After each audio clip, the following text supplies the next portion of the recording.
Let's talk Tanya for the 7th of Teves of a leap year. Today's Tanya is the second half of chapter 6 of Tanya. Yesterday we started talking about Klipa.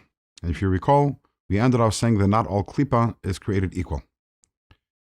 Klipa, as we said yesterday, is something which is opaque, as opposed to Kedusha, holiness, which is transparent to its godly truth.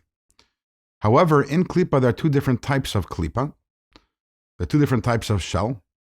There is a lower level of Klipa, which is, not only is it opaque, not only does it not reveal God, but it also doesn't have the potential to ever reveal God. It is permanently trapped in its shell. And in Chassidus, this is called Gimel Klipais Hatmeis, which means the three utterly impure Klipais. And the reason why they are considered that is because they don't have the potential to ever become holy.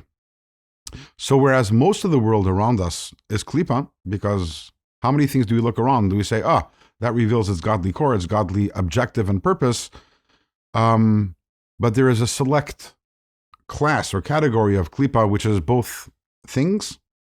For example, non-kosher food, which cannot be elevated to become holy, or unholy or prohibited actions, stealing, turning on a light in Shabbos, all of these things, these are in the lower class of Klipa, which don't have the potential to ever become holy.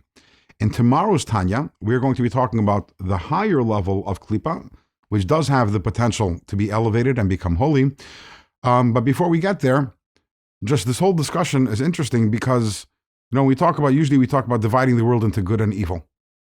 But in Kabbalah, we see that the discussion is not about good and evil, not even about the holy versus that which is unholy, but holy versus Klipa. Now, what is Klipa? As mentioned, it's a shell. Klipa is a lie. It is the lie. The big lie is Klipa. And what does that tell us? That tells us that really, there's no such thing as good and evil. Everything is good. The question is that good revealed? Or is that good covered up? Is it covered up by a shell?